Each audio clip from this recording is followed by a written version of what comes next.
परीक्षा येतात। कारण परीक्षा घेण्याची जी पद्धत आहे एवढी वाईट आहे, आकृतीबंध।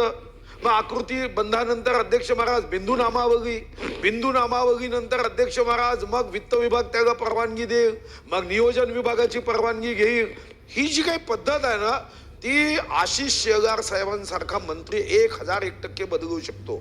आणि म्हणून आशिष शेलार साहेब जे मंत्री आहेत त्यांना माझी विनंती आहे की 5 वर्षाचा असा टाइम टेबल करता येईल का। आणि मग शेवटचा, आपल्याकडची एक पद्धत बदलवता येईल का जी जगात आहे। आपल्याकडे पदाची मागणी केल्यानंतर मग हे परीक्षेची प्रोसेस सुरू होते। म्हणजे तो विभाग पदाची मागणी करतो आणि त्यामध्ये पदाची मागणी करताना कधी कधी काही लोकांचं एजबार होऊन जातं, कारण पदाची मागणी करण्याची पद्धतच एवढी कठीण आहे की अध्यक्ष महाराज मग मी जसं चंद्राची कहाणी सांगत होतो की चंद्राच्या आईने त्याला कपडे शिवायचं ठरवलं, तर आज शिवला की उद्या चंद्र मोठा व्हायचा, मग त्या दिवशी शिवला की पुन्हा परवा मोठा जायचा, मग पुन्हा मोठा व्हायचा आणि पौर्णिमा झाल्यानंतर काय व्हायचं, पुन्हा छोटा व्हायचा। त्याची आई कधीच शर्ट शिवू शकली नाही, त्याच्यासाठी कपडे शिवू शकली नाही, तो चंद्र तसाच दिसतो। तसं आपल्या भरतीची प्रक्रिया आहे। तुम्ही जेव्हा ठरवता तेव्हा 10 पदं रिक्त असतात, जेव्हा परीक्षा होते तेव्हा 20 पदं रिक्त होतात। वेटिंग ठेवता तुम्ही, पण ती वेटिंग सुद्धा 1 वर्षासाठी आहे नियमाने।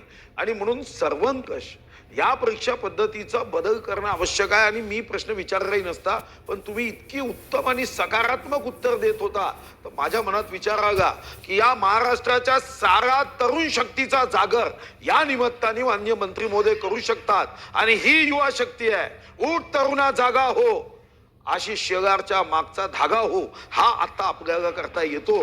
आणि म्हणून मंत्री महोदय या सर्व प्रश्नाची उत्तर द्या। आणि तुमचा आवाजात एवढा दम आहे की तुम्ही CSRच्या जागी हा एक्झाम रिस्पॉन्सिबिलिटी पैसे घेऊ शकता। 14,000 कोटी आहे महाराष्ट्रात, कारण मी नियोजन मंत्री जेव्हा होतो तेव्हा मी बैठक केली, 14,000 कोटी, 500-600 कोटी तर तुमच्या शब्दाला असे येऊ देऊन टाकतील। आणि म्हणून हे तुम्हीच करू शकता। आणि आमची सदिच्छा आहे, तुम्ही चिरंजीव मंत्री राहावं, पुढेही जावं, आमची सदिच्छा।